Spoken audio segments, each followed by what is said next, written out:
Investment as the third engine. Now I move to investment as the third engine, which encompasses investing in people, investing in the economy, and investing in innovation. Investing in people. Saksham Anganwadi and Poshan 2.0. Saksham Anganwadi and Poshan 2.0 program provides nutritional support to more than 8 crore children, 1 crore pregnant women and lactating mothers all over the country, and about 20 lakh adolescent girls in aspirational districts and the Northeast region. The cost norms for these nutritional support will be enhanced appropriately. Atal Tinkering Labs. 50,000 Atal Tinkering Labs will be set up in government schools in the next 5 years to cultivate the spirit of curiosity and innovation and foster a scientific temper among young minds. Broadband connectivity to government secondary schools and PHCs. Broadband connectivity will be provided to all government secondary schools and primary health centers in rural areas under the BharatNet project. Bharatiya Bhasha Pustak Scheme. We propose to implement a Bharatiya Bhasha Pustak scheme to provide digital form Indian language books for schools and for higher education. This aims to help students understand their subjects better and in their language. National Centers of Excellence for Skilling. Building on the initiative announced in the July 24 budget, 5 national centers of excellence for skilling will be set up with global expertise and partnerships to equip our youth with the skills required for Make for India, Make for the World manufacturing. The partnership will cover curriculum design, training of trainers, and a skills certification framework and periodic reviews. Expansion of capacity in IITs. Total number of students in 23 IITs has increased 100% from 65,000 to 1.35 lakh in the past 10 years.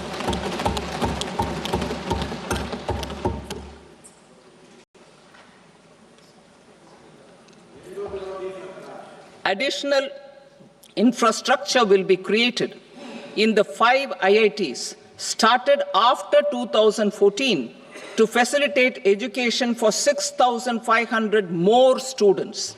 Hostel and other infrastructure capacity at IIT Patna will also be expanded.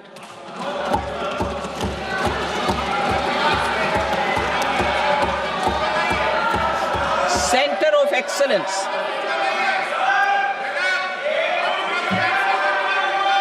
Center of Excellence in AI for Education. I had announced 3 centers of excellence in artificial intelligence for agriculture, health, and sustainable cities in 2023. Now a center of excellence in artificial intelligence for education will be set up with a total outlay of 500 crores. Expansion of medical education. Our government has added almost 1.1 lakh undergraduate and postgraduate medical education seats in 10 years, an increase of 130%. In the next year, 10,000 additional seats will be added in medical colleges and hospitals towards the goal of adding 75,000 seats in the next 5 years. Daycare cancer centers in all district hospitals. Our government will facilitate setting up of daycare cancer centers in all district hospitals in the next 3 years. 200 centers will be established in 25-26 itself. Strengthening urban livelihoods.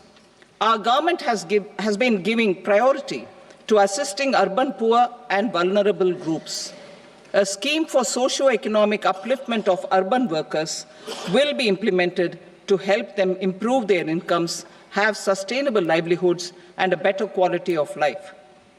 PM Swanidhi scheme has benefited more than 68 lakh street vendors, giving them respite from high-interest informal sector loans. Building on this success, the scheme will be revamped with enhanced loans from banks, UPI-linked credit cards with 30,000 rupees limit, and capacity building support. Social Security Scheme for welfare of online platform workers. Gig workers of online platforms provide great dynamism to the new age services economy. Recognizing their contribution, our government will arrange for their identity cards and registration on the e-Shram portal. They will be provided healthcare under PM Jan Arogya Yojana. This measure is likely to assist nearly 1 crore gig workers.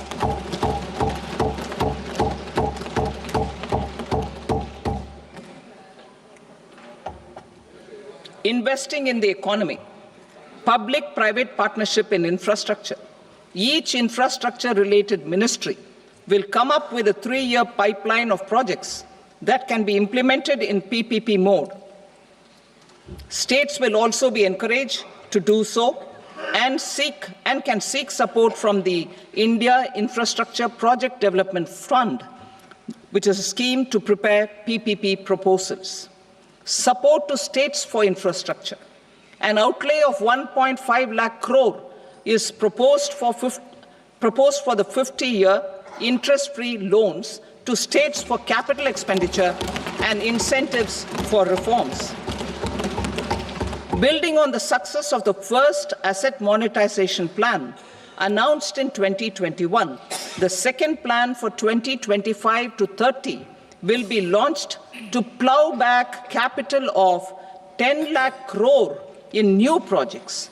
Regulatory and fiscal measures will be fine-tuned to support the plan. Jal Jeevan Mission. Since 2019, 15 crore households representing 80% of India's rural population have been provided access to portable tap water connections. To achieve 100% coverage, I am pleased to announce the extension of this mission until 2028 with an enhanced total outlay. The mission's focus will be on the quality of infrastructure and O&M of rural piped water supply schemes through Jan Bhagidari. A separate MOU or separate MOUs will be signed with the states and union territories to ensure sustainability and citizen-centric water services delivery. Urban sector reforms. Building on the July budget proposals, urban sector reforms related to governance, municipal services, urban land and planning will be incentivized. Urban Challenge Fund.